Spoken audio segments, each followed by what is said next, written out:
બનાસકાંઠામાં રખડતા ઢોરનો આતંક યથાવત જોવા મળી રહ્યો છે. તો અનેકવાર રખડતા ઢોરનો આતંક સામે આવતો હોય છે. તો હાલ બનાસકાંઠામાં પણ રખડતા ઢોરનો આતંક યથાવત જોવા મળી રહ્યો છે. પાલનપુરમાં આંખલા યુદ્ધ જામ્યું હતું. બનાસકાંઠાના પાલનપુર ખાતે બે આંખલાઓ વચ્ચે યુદ્ધ થયું હતું. તો શાક માર્કેટ પાસે આંખલાઓનું યુદ્ધ થયું હતું. આંખલા યુદ્ધથી સ્થાનિકોમાં ભયનો માહોલ સર્જાયો હતો.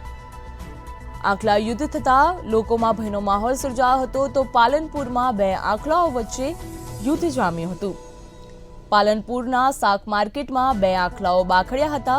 તો બે આંખલાઓ બાખડતા લોકોમાં પણ ભયનો માહોલ સર્જાયો હતો. તો હાલ બનાસકાંઠામાં ઢોરનો આતંક યથાવત જોવા મળી રહ્યો છે. શાક માર્કેટ પાસે આંખલા યુદ્ધ થયું હતું. તો આંખલા યુદ્ધથી લોકોમાં ભયનો માહોલ સર્જાયો હતો. તો બનાસકાંઠામાં હાલ ઢોરનો આતંક યથાવત જોવા મળી રહ્યો છે. તો પાલનપુરના શાક માર્કેટ પાસે બે આંખલાઓ બાખડ્યા હતા.